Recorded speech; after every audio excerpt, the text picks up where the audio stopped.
Hello tout le monde, j'espère que vous allez bien. Aujourd'hui on se retrouve pour une toute nouvelle vidéo et aujourd'hui en fait on va parler de cheveux et de longueur. Je vais vous donner mes tips pour avoir des cheveux longs, en tout cas ce que pour moi ça fonctionne. Du coup cette vidéo elle sera utile vraiment pour les personnes qui souhaitent avoir des cheveux plus longs et qui n'y arrivent pas.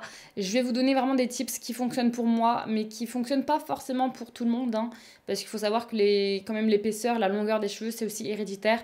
Si vos parents, vos arrière-parents, votre grand-mère, votre grand-père ont des cheveux fins qui ne poussaient pas, bah, peut-être que c'est à cause de ça que vous avez la même chose. Donc vraiment, ça dépend de tout le monde. Je vais vous donner mes astuces à moi et après, vous en faites ce que vous voulez. Alors, on va commencer déjà par le tips numéro 1. Déjà, quelque chose qui est très important, c'est de savoir comment s'attacher les cheveux. Parce que oui, quand on s'attache les cheveux trop serrés, on risque d'arracher des cheveux, de faire tomber des cheveux et de fragiliser son cheveu. Donc moi, avant, je faisais exactement la même erreur que tout le monde, c'est-à-dire je prenais un élastique simple, je serrais mes cheveux, je plaquais bien mes cheveux, je les serrais le plus possible pour que ce soit bien tiré. Et en fait, c'est vraiment une erreur. Quelque chose qu'il ne faut pas faire parce que ça vous casse les cheveux, ça le fragilise et ça a tendance à vous arracher les cheveux même quand vous retirez l'élastique, je pense que vous avez remarqué. Donc ce que j'ai trouvé une nouvelle méthode et je fais tout le temps ça, je vais vous montrer. À la boutique du coiffeur ou à Bleu Libellule, en tout cas les grossistes, peut-être que vous pouvez en trouver ailleurs, mais moi je l'achète en fait directement à Bleu Libellule. Donc vous avez ce genre de truc, c'est un sorte d'élastique avec des crochets en fait sur les côtés. Je sais pas si vous arrivez à bien voir, mais il y a des crochets. Et en fait, c'est tout bête. Ça, c'est la révolution. Je vais le faire là pour vous montrer. En gros, vous prenez vos cheveux. Moi, ce que je fais, c'est que, hop, je l'attache. Autre chose, pour vous attacher les cheveux, c'est toujours mieux de les attacher vers le bas, de les laisser un peu reposer pour moins serrer. Mais bien sûr, si vous avez envie de les attacher d'en haut, il n'y a pas de problème. Et en gros, je vais me retourner. Vous allez peut-être voir mieux de derrière. Du coup... Bon, vous allez moins m'entendre, je suis désolée.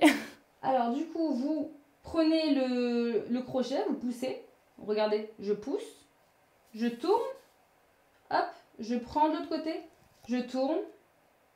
Et en fait, ça sert super bien. Je tourne, et puis là, j'ai le crochet, et hop, je raccroche.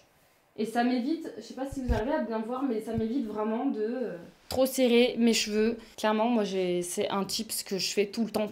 Quand je veux m'attacher les cheveux, j'ai que ces trucs-là. J'ai pas autre chose, j'ai que ces trucs-là. Et c'est hyper simple, hein. Même si vous voulez faire un chignon, bah hop, le crochet, vous tournez le crochet. Et pour défaire les cheveux, c'est encore plus simple. Hop, vous retirez le crochet, vous retournez, hop. Et j'ai retiré mon truc. J'ai arraché aucun cheveu. Vraiment...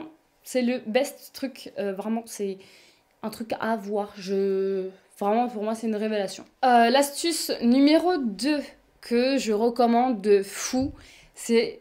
Allez, attendez, parce que là, je viens de bugger, parce que c'est bizarre de dire ça, mais en gros, ne vous lavez pas les cheveux trop souvent. Je vous demande pas d'avoir les cheveux gras H24. Forcément, il faut bien les laver. Même... En fait, il faut vraiment un juste milieu. Il ne faut pas vous les laver très souvent.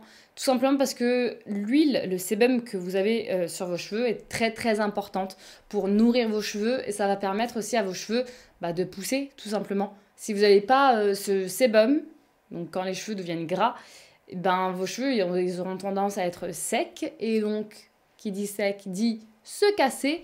Et c'est pas bon, parce que s'il se casse, il pousse pas, tout simplement. Alors je vais vous donner un exemple pour essayer de vous schématiser la chose par rapport à ce que moi je fais. Parce que moi je me lave pas les cheveux très souvent. Je me les lave clairement une fois par semaine.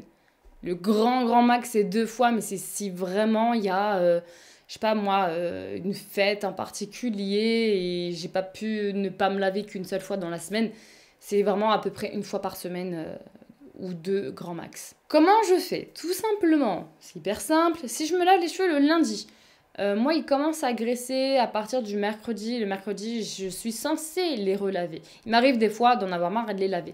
Mais ce que je vais faire, en fait, tout simplement, du mercredi au vendredi soir, à peu près, je vais venir faire un chignon, faire une coupe où je peux avoir les cheveux gras sans que ce soit dégueulasse quand on me voit par rapport à la coupe de cheveux. Donc, il faut trouver une coupe qui vous permet d'avoir les cheveux attachés et qu'avec en fait votre chevelure qui est grasse, bah, ça soit joli quand même en fait, tout simplement. En fait, c'est un peu... Voilà. Si à partir du moment où vous commencez à avoir les cheveux gras, vous les lavez tout de suite, les pauvres, les cheveux, ils ont même pas le temps de manger. C'est comme... Enfin, c'est un peu, voilà, de la nourriture, quoi. Donc, je les laisse manger tranquillement, hein, mes cheveux, grosso modo. Et puis, je les lave 2 jours après. Donc, pendant 2 jours, je vais avoir les cheveux super gras. Et je vais venir faire un chignon. Ou alors, ce que j'aime bien faire, c'est une queue de cheval bien serrée avec une natte. Je trouve ça stylé. Mais, ou sinon, des chignons, des trucs un petit peu... Voilà, qui changent un petit peu et qui passent même quand vous avez les cheveux gras. Cette astuce-là, elle est trop importante parce que vraiment, vos cheveux, ils ont vraiment besoin de ce sébum. Faut pas priver vos cheveux de ce sébum qui est ultra important pour votre cheveu. Astuce ou tips numéro 3, je sais pas encore comment je vais l'appeler. Ça rejoint un petit peu le tips numéro 2. Moi, par exemple, quand je veux me plaquer les cheveux, bien, quand en fait, je suis en phase de j'ai mes cheveux gras et j'ai envie de faire une coupe plaquée. Bah, ce que je vais faire, c'est que je viens plaquer bien mes cheveux, j'attache avec mon fameux élastique spécial enfin mon élastique à crochet. Et en fait, ce que je vais venir faire, c'est pour que ce soit plus propre et plus joli au niveau de la coupe, je vais venir plaquer avec de l'aloe vera. Alors déjà, l'aloe vera, je pense que tout le monde le sait, c'est un produit vraiment au top, que ce soit pour la peau, pour les cheveux, pour tout, vraiment pour manger, pour boire, pour... Vraiment tout. L'aloe vera, c'est un produit miracle, c'est un produit vraiment top. Et en fait, ce que je fais, je sais pas si vous avez remarqué, mais quand vous avez de l'aloe vera, ça sèche, enfin ça colle au début, mais après ça sèche. Et je sais pas si vous avez déjà testé sur vos cheveux, mais c'est exactement comme de la laque. Clairement, c'est comme de la laque. Vos cheveux deviennent un peu cartonnés carrément. On dirait que vous avez mis de la laque ou du gel. Vraiment, c'est impressionnant. Et je sais plus où j'avais trouvé ce tips, mais c'est un truc trop bien. Donc en fait... utilisez tout simplement de l'aloe vera quand vous voulez plaquer vos cheveux au lieu de prendre du gel coiffant ou de la laque qui abîme les cheveux. C'est quelque chose de toxique, c'est quelque chose qui est rempli en fait de produits chimiques et pas bon, ça vous casse les cheveux. Prenez de l'aloe vera et vos cheveux vous diront merci, comme on dit, parce que vraiment vous avez le même effet et c'est de l'aloe vera, donc c'est du bon pour vos cheveux. Ça va venir les hydrater, les fortifier, les faire briller. En plus, ça brille de ouf. Franchement, ça brille. Moi, j'adore. Franchement, c'est un truc que je fais très souvent. Je prends de l'aloe vera, hop, dans ma main et hop, je plaque. Tout simplement. Et autre chose, si c'est pas l'aloe vera, je prends aussi de l'huile de coco. Ça sent super bon et ça marche aussi parce que ça plaque vu que c'est très huileux. Donc ça plaque, hein, clairement. Alors, tips numéro 4, c'est les compléments alimentaires. Alors, c'est très important. Il y a des compléments alimentaires qui sont vraiment super bien. Et je vous parle notamment du biotin ou biotine. Je sais pas comment vous le prononcez. Moi, je dis du biotin parce que ça s'écrit biotin. Voilà. Mais c'est un complément alimentaire vraiment très bien pour le cheveu et indispensable d'après moi pour les cheveux. Quand j'ai travaillé, parce que j'ai travaillé à Londres et je travaillais dans un magasin bio de produits naturels, etc. Et il y avait du biotin et j'avais déjà essayé de m'informer sur ça et celui qui tenait le magasin m'avait fait part de toutes ses vertus pour les cheveux, etc. Et c'est à partir de là que j'ai commencé à acheter du biotin H24. Et si vous voulez pas prendre du biotin, prenez un autre complément alimentaire, peu importe. Je sais qu'il y a aussi une marque Sugar Beer Hair que j'ai utilisée à Londres, qui est aussi très bien. Je l'ai utilisé pendant 3 mois, il me semble, et ça marchait. Hein. Franchement, c'est des petits bonbons bleus. C'est très packaging, oui, mais ça fonctionne. J'ai remarqué une différence, moi. Donc voilà, prenez un complément alimentaire. Ensuite, tips numéro 5, ce que je vous conseille, c'est d'utiliser des produits professionnels pour vos cheveux. Je sais que c'est un peu compliqué de vous dire ça comme ça parce que je sais que c'est très cher, hein, les produits professionnels pour les cheveux, mais c'est ce qu'il y a de mieux pour vos cheveux. Après, je pense comme ça maintenant parce que j'utilise que des produits professionnels depuis maintenant des années. J'ai arrêté d'utiliser les produits de grande surface et limite maintenant ça me fait peur. Je ne peux pas utiliser des produits de grande surface pour mes cheveux. Là, pour moi, c'est impossible. Et je pense que c'est vraiment quelque chose qu'il faut petit à petit, ou si vous avez les moyens surtout, faire en sorte de le faire, quoi. Faut pas oublier qu'un shampoing, ça vous dure, clairement, moi ça me dure 4 mois, 5 mois, ça dépend, mais ça dure très longtemps. En fait, Comme je me lave pas tout le temps les cheveux ou 3 fois par semaine les cheveux, bah mes shampoings ils durent forcément plus longtemps.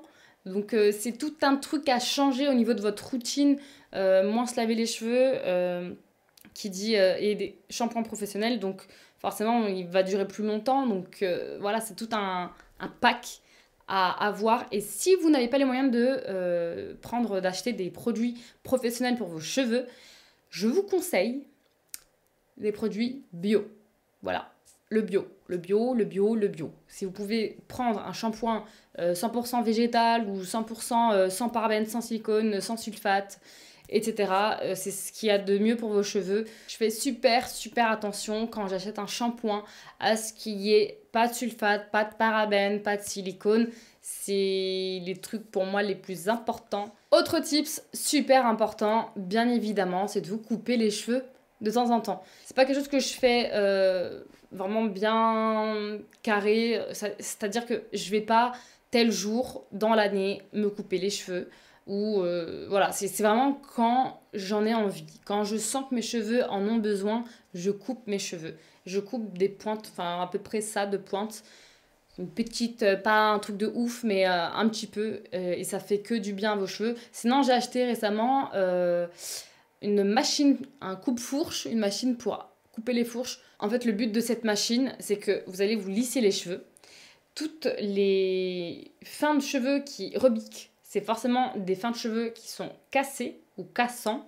Et du coup, bah, ça va les couper. Donc ça va couper tout ce qu'il y a besoin de couper sans couper complètement la longueur. Dans tous les cas, il faut vous couper la longueur au moins une fois dans l'année, un bon petit truc comme ça. Donc ça, à ne pas oublier, très important. Que ce soit pleine lune ou pas pleine lune, franchement, c'est pareil. Je sais pas si vous croyez à la pleine lune, comme quoi les cheveux poussent plus vite, etc. Si vous y croyez, vous devez sûrement savoir que quand c'est la pleine lune, les cheveux, oui, poussent plus vite, mais risquent d'être plus fins. Alors que quand c'est pas la pleine lune et que vous coupez vos cheveux, ils seront plus épais. Ils pousseront plus lentement, mais seront plus épais. Donc au final, que ce soit pleine lune ou pas pleine lune, ça sera bien pour vos cheveux, peu importe la pleine lune ou pas. Et tout dernier tips que j'ai à vous donner, que je fais de temps en temps, en ce moment un peu moins qu'avant. Avant, je le faisais vraiment tout le temps. Et c'est quelque chose qui fonctionne vraiment très bien. C'est faire des bains d'huile ou faire des poudres, enfin des masques aux poudres indiennes. Vous pouvez trouver tous ces produits sur Aromazone. En fait, toutes les poudres que vous pouvez avoir sur Aromazone, elles sont toutes bien. À vous de lire un peu les descriptions et voir ce que vous voulez. Mais essayez d'en faire de temps en temps. C'est que du bon pour les cheveux, ça fera que du bien pour vos cheveux. Je sais pas si vous avez déjà vu les cheveux des indiennes, mais c'est un truc de ouf. Donc faites-leur confiance et vraiment poudre indienne plus bain d'huile, c'est le top. Donc voilà pour mes tips. J'espère que vous allez en suivre certains, c'est très important. C'est vraiment tout ce que je fais pour mes cheveux. Je fais pas plus de choses que ça, vraiment que ça. Après, n'oubliez pas que la matière de vos cheveux dépend énormément aussi de vos parents, de vos grands-parents, de vos arrière-grands-parents. Enfin, vraiment, c'est héréditaire. Donc, ne vous attendez pas non plus à des trucs de ouf. Mais en suivant mes tips, je vous garantis que vous allez voir une différence. Vous aurez sûrement plus de cheveux, ils seront moins cassants et du coup, logiquement, ils vont pousser plus vite et ils vont pousser de plus en plus, donc ils seront déjà plus épais, ils seront mieux quoi. Et surtout, ce que j'ai pas voulu, ce que j'ai pas dit dans mes tips, parce que c'est pas un tips en fait, c'est surtout un conseil, évitez de vous faire des colorations. Et surtout des décolorations, j'en ai fait énormément, hein. Je suis pas la meilleure à dire ça. Je viens de faire récemment une grosse bêtise parce que ça se voit pas de fou, mais j'ai énormément abîmé mes cheveux. J'ai perdu pas mal de cheveux au niveau de la longueur parce que j'ai pas fait au niveau des racines, heureusement. Et ouais, j'ai perdu quand même pas mal de cheveux. Je pense que je vais les couper dans pas longtemps. Et voilà, c'est terminé pour cette vidéo. J'espère qu'elle vous aura plu et j'espère qu'elle aura été utile. En tout cas, n'hésitez pas à vous abonner à ma chaîne, vous abonner à mon Instagram parce que je poste énormément de trucs. Et puis du coup, je vous dis à la prochaine pour une prochaine vidéo. Bye bye!